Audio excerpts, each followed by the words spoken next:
This morning, we launch a brand new 4-week teaching series entitled Enough, recognizing provision and how anxiety rooted in scarcity leads to greed.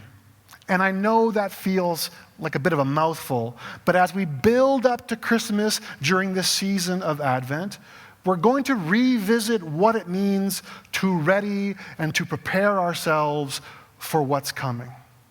Yes, Advent is the season of expectation. Advent is about waiting with anticipation. Yes, Advent is about hope and faithfulness, but Advent is also political. Advent calls out oppression, apathy, and even nationalism. And if you're paying close attention, Advent also calls us to examine how we give and how we receive in a culture that lives and breathes on excess. And this is why we've decided to theme the ideas for this teaching series over the next 4 weeks around this idea of what it means to have enough. Now, I often flex between, I don't think I have enough, to, oh my gosh, I feel like I have way too much. And maybe you've had similar feelings, and perhaps those feelings even go beyond having enough possessions. We begin to self-question ourselves. Am I safe enough? Am I good enough? Am I doing enough? Am I enough? And when those fears begin to creep in and take over, we begin to ration everything. We ration our resources, we ration our time, we even ration grace because we are afraid that there might not be enough for us in the end. And that anxiety, rooted in scarcity, leads to greed. And that just might be one of the things this Advent season is trying to root out of us. So as we jump into this new series, we begin this morning by talking a little about a holy defiance and the refusal to participate in anxiety. And then we're going to talk a bit about how sharing amplifies our experiences, both positively and negatively. And then finally, how Jesus, the coming King, frees us from the pursuit of happiness. And I'm sorry already, let me just say it right now, if you came here this morning for a warm and cozy Christmas pep talk, you are in the wrong place. But anyways, here we go. Good. I'm glad you're excited. I like that. The Lord, you should come more often, is my light and my salvation. Whom shall I fear? The Lord is the stronghold of my life. Of whom shall I be afraid? When the wicked advance against me to devour me, it is my enemies and foes who will stumble and fall. Though an army besiege me, my heart will not fear. Though war break out against me, even then I will be confident. Though my father and mother forsake me, the Lord will receive me. Teach me your way, Lord. Lead me in a straight path because of my oppressors. Do not turn me over to the desire of my foes, for false witnesses rise up against me, spouting malicious accusations. I remain confident of this, that I will see the goodness of the Lord in the land of the living. Wait for the Lord.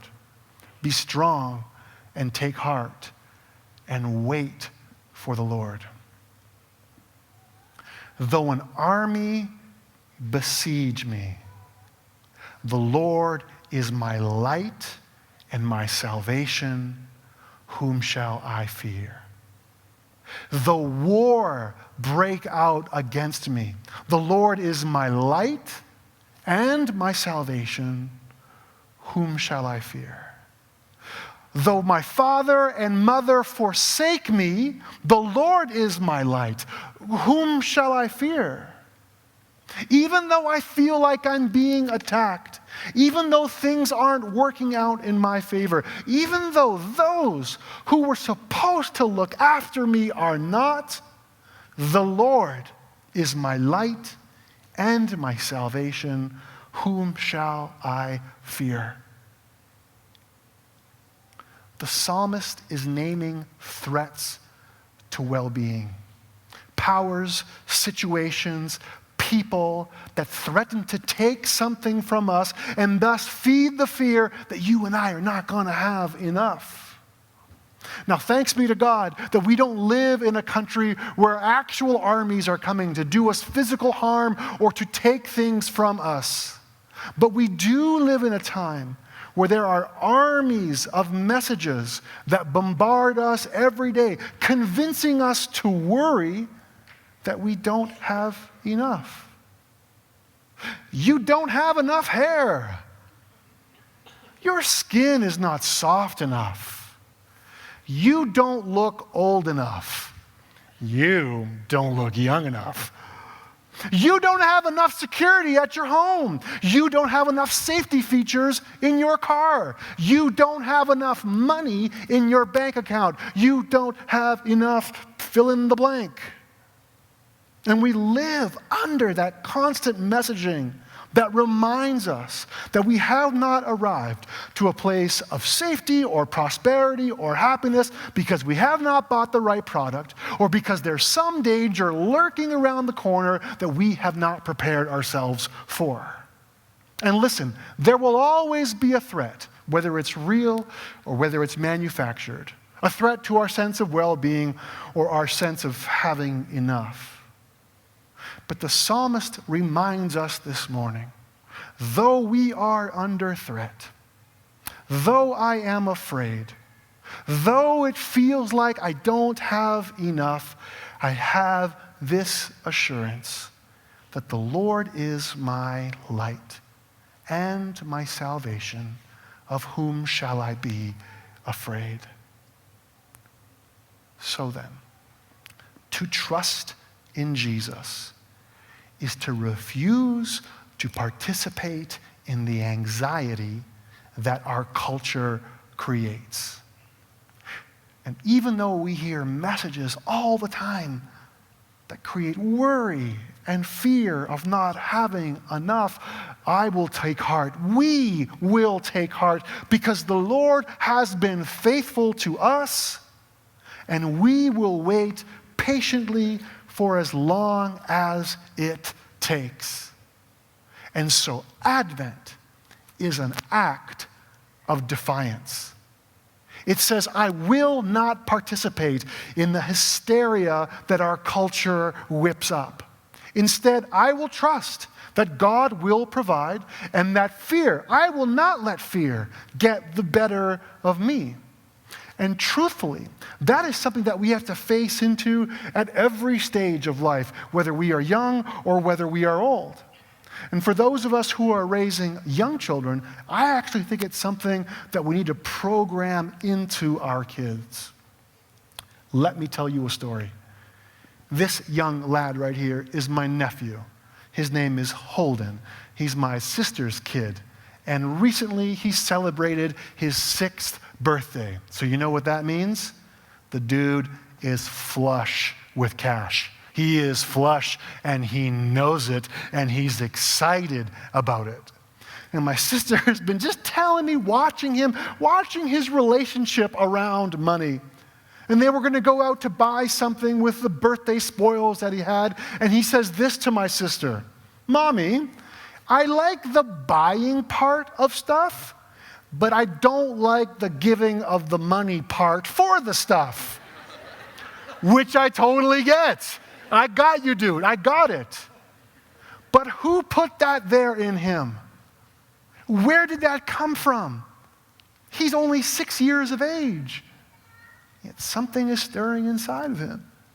And my sister's been tracking this with him. Something else happened recently as well. My sister, for whatever reason, in her neighborhood, there are a lot of solicitors, door-to-door salespeople who are trying to get them to buy something. It's so much so that my sister's put a little sign outside her front door, no solicitors. And yet, these salespeople continue to knock on the door and ring the doorbell, and this is frustrating my 6-year-old nephew.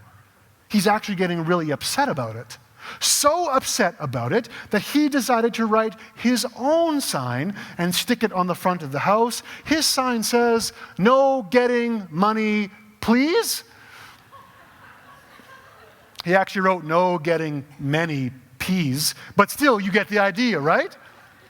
Somewhere in there, it's inside of him, even at 6 years of age. There's a touch of worry with maybe a side of greed and maybe some anxiety. There's not going to be enough for him. And if we're honest with ourselves, that same feeling is also in us. So as we head into this Advent season, perhaps our challenge is to refuse to participate in the anxiety that says you don't have enough. And facing into that challenge might be a little different for each of us. For some of you, it might be recognizing that that worry is inside of you. For others, it might recognize that maybe you're a touch greedy. For still others, if you're like me, you're going to have to avoid mounting a personal surplus. I'm the kind of guy where I'm going to buy 3 or 4 things of this one item just in case it's not there later, just in case when I need it, I have one. Maybe some of you will have to get away from that like I will have to.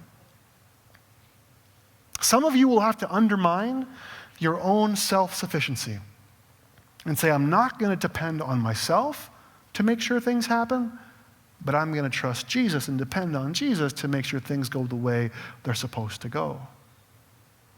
And for others of you, especially in this series in time of Advent, maybe for you facing into these challenges is just about waiting. Things aren't the way you want them to be. You wish they were different. You wish they were better. But maybe for some of you, it's about waiting. So wait. But know this, that you can wait in confidence because God can give you access to everything that you need. Psalm 46 describes it like this. God is a safe place to hide, ready to help when we need him. We stand fearless at the cliff edge of doom, courageous in sea storm and earthquake, before the rush and roar of oceans, the tremors that shift mountains. Attention all, see the marvels of God. He plants flowers and trees all over the earth, bans war from pole to pole, breaks all the weapons across his knee. He says, be still and know that I am God. I will be exalted among the nations. I will be exalted in the earth. The Lord Almighty is with us. The God of Jacob is our fortress. Psalmist is letting us in on something here. He's saying, God's got this. This is God's world. This all belongs to him. God plants flowers and trees for you. He's sharing stuff with you. He's sharing all of who he is. He's sharing all that he has with us because the whole world belongs to God, and it's from that abundance that God provides. But here's the thing. When you and I live our lives out of worry, thinking that there might not be enough for us to be taken care of, it's actually like saying, God, I don't trust you. I actually don't believe this world is yours. I don't believe you planted the flowers and the trees for me. And sometimes I look at this world and I'm not quite sure you plan things out very efficiently because it's a mess if you haven't noticed. And when we allow that kind of thinking to seep into our souls, we start doing crazy things. Crazy things that come out of worry and fear and greed. Things like we allow ourselves to be connected almost 24 hours a day, just in case. Sometimes we do crazy things like we see luxuries as necessities because we don't want to get left out. Or sometimes it shows up like this. We start a little side hustle, something to make a little bit of coin on the side, just for that little extra security because you never know when you're going to need it. And I get that. I feel that. That makes sense. Because as humans, it's normal. We want our pleasure to go up and our pain to go down. But the problem is here. We think that works only by gaining, by getting more. by hoarding everything. We think our lives will be better the more we can collect for ourselves, when in actuality, it's the opposite that is true. Your life gets better not by gaining, but by giving. God is sharing everything with us, and you have been programmed to do the same. Think about it like this. Has anyone used or downloaded or heard of a little app called Instagram? Anyone? Anyone here on the gram? Anyone IG? No, any of that? Any of you have Instagram accounts? Anybody? Some people you do. Guess who else has one? I've got an Instagram account. Did you know that? Let me throw it up for you right here. Joe Manifo. Some of us are actually friends. But let me tell you something. This is not me. Yeah, no, he says. Let me tell you what's going on here. A couple of years ago, my dear partner and friend, Curtis Anderson, thought it would be hilarious to start an Instagram account with my face and in my name. Then he went on to post the most pretentious pictures and little comments, which, if I was honest, are very close to the source. It could have been me, but it's not. And for 2 years, he's had me over a barrel, and I finally figured out a way to neutralize this joke. So if you are friends with me on Instagram, we're not friends, because I am not Instagram friends with you. You're friends with Curtis. Where was I going with this? Where I was going with is Instagram.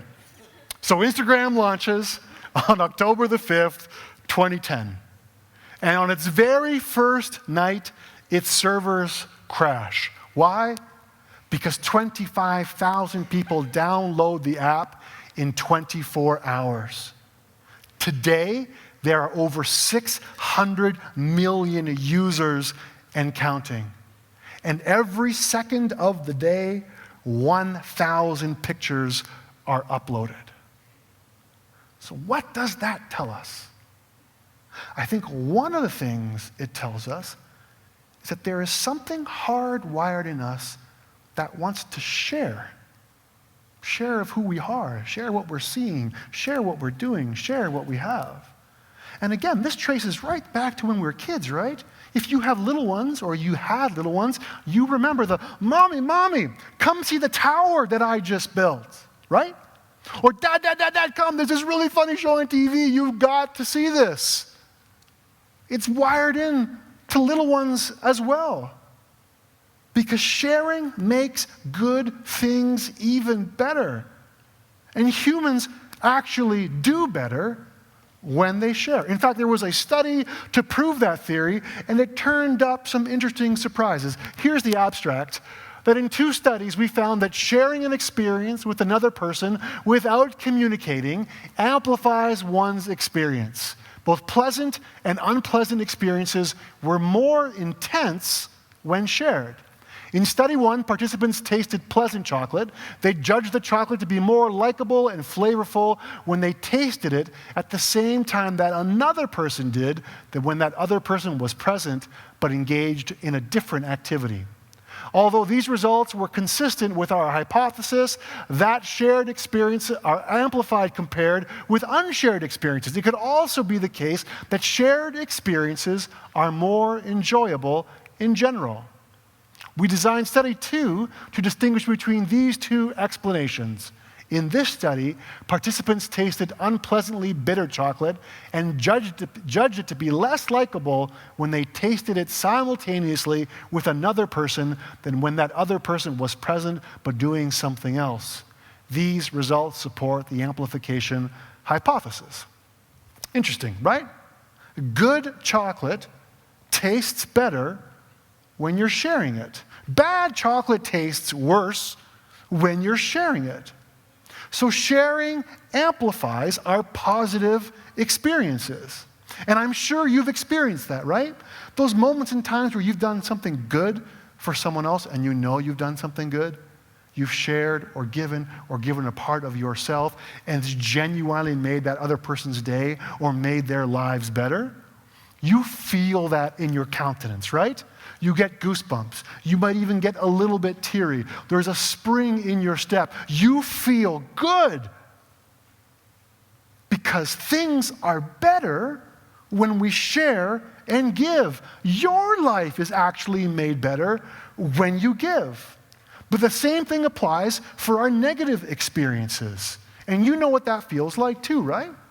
Like if you come home from work after like a terrible day and you are in a mood, you know, well, I know because I've done it, is that you come in the house and your bad mood leaks over everybody else, and all of a sudden the tension level for everybody else in the home begins to rise. Or maybe you felt it the other way. Like if your boss is having a lot of stress and trouble around work stuff, that stuff ends up trickling down onto you. Those feelings, that bad mood, that negativity is contagious. And you feel that kind of stuff in your body as well, and it feels terrible. So maybe that changes the question for us. Usually we worry that if we share, there won't be enough for us. But maybe the real question is, what are you sharing? Are you sharing and amplifying positive responses? Do you live your life in such a way when you give to others, when you open yourselves out to others, you get that feeling, the goosebumps, the jump in your step, the recognition that you have done something honest and good? Is that what you're sharing? Or are you sharing the other thing? That when you walk into a room, you bring the tension level up for everybody. Or perhaps you drag people down to the spot to where you are. We're all sharing something. So what are you sharing? Remembering that God is sharing everything with us, and we are literally built to do the same. And everything belongs to God, and everything God has given you is good. So amplify that, even when there actually isn't enough.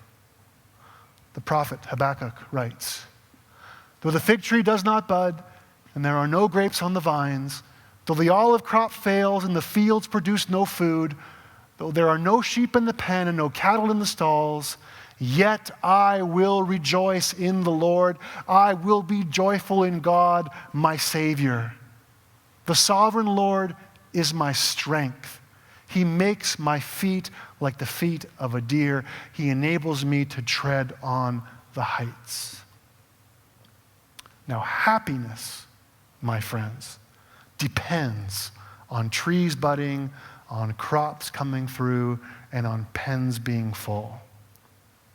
And that's why I don't think happiness is something we are called to pursue. I don't even think it's something that's actually sustainable or that could sustain us. Because happiness is only happiness when everything is perfect. The trees are full, the crops are good, the pens are packed. But what happens when those things are lacking? Well, the prophet Habakkuk suggests that even when we lack, what do? We rejoice. We're joyful. What? That seems weird. But doesn't it tie back to what we talked about last series in terms of joy as the fruit of the Spirit? The joy is a constant. Joy is not dependent on circumstance. Joy finds its security and hope in things that are unchangeable. So then, practically speaking, what does that mean for you and I? Habakkuk says that we find our strength in the Lord. And that word strength can also be translated as citadel. So the Lord is my citadel. A citadel is a fortress.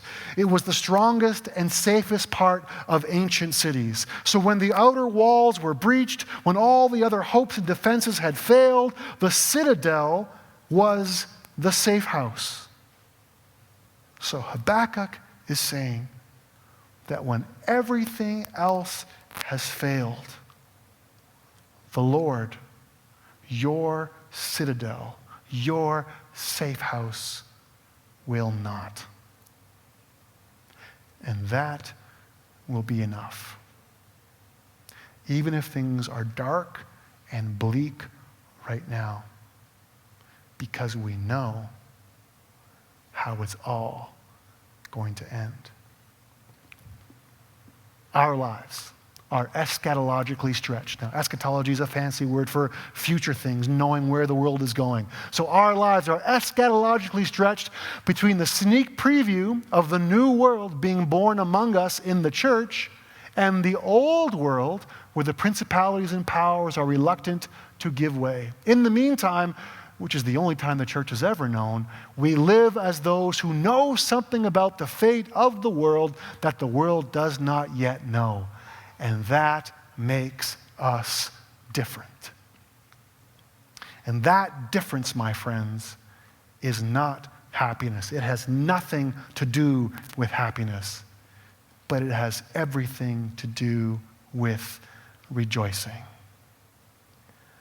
Because the Lord is the stronghold of your life. Of whom shall you be afraid? The Lord Almighty is with us. The God of Jacob is our fortress. The sovereign Lord is your strength. The sovereign Lord is your citadel. And he is enough.